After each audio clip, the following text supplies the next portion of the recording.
right, everybody, welcome back again to Coast Sports. My name is Levi, and today we're going to go through all of the NL rosters. It is our opening day extravaganza.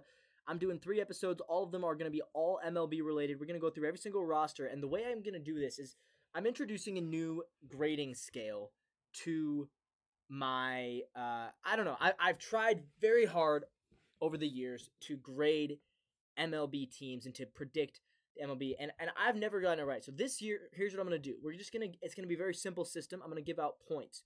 1 point if you are a superstar or an impact player, half a point if you're an X Factor player, and then minus a point if I notice a hole on the roster. So if there's a hole, you get minus a point. And we're just going to keep track of which teams have the most points. And that's how I'm going to do my predictions. And so we begin with the National League. We begin with the Atlanta Braves. Chris Sale in this rotation, that's an impact player. That's a point. Ronaldo Lopez, I don't think is an impact player. He's a good player, not an impact level. And I don't think any of the rest of these guys in the rotation are. I honestly think the back end of this rotation is a hole. So we're going to say minus 1 point and the back end of the rotation, but we get plus 1 point for Chris Sale. So it's 0 in the rotation. I am going to give a point for Spencer Strider. He's on the IL. He will be back at some point. So that'll be plus 1 for the Braves.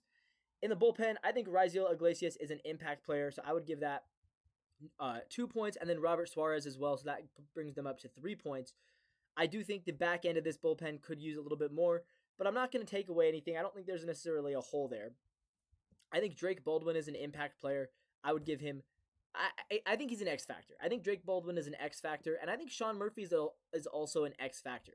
He used to be an impact player. Last year he was bad. I'm going to give Sean Murphy half a point in addition to Drake Baldwin half a point. So that gives them 4 for the Braves.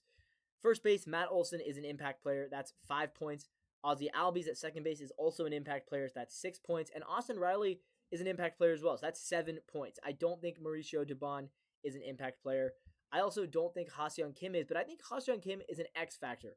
Remember, Ha-Seong Kim, with the Padres, he was a 5 WAR player. If he can get back to that level, he'd be an impact player, but I'm going to say he's an X factor. That puts him at 7.5. In the outfield, Yastrzemski, solid, but not an impact player. Michael Harris II is an X factor. He could be a superstar or he could be a pretty bad player. He gets half a point, so that brings him up to 8 points. And then Ronald Acuna Jr. is also an impact player in right field. That puts him up to 9 points. I do think DH is a hole. I don't think they have a solid DH. I think Dominic Smith is he's not even a league average DH. So I'm going to take away a point for DH. That brings him down to 8. And looking at depth, I think they have the depth to be okay. Eli White, Mauricio Dubon, Jorge Mateo in that infield, they have the depth. I think this is going to be a pretty good team. I think this is going to be a good team. So we give them 8 total points for the Atlanta Braves. That's where they're at.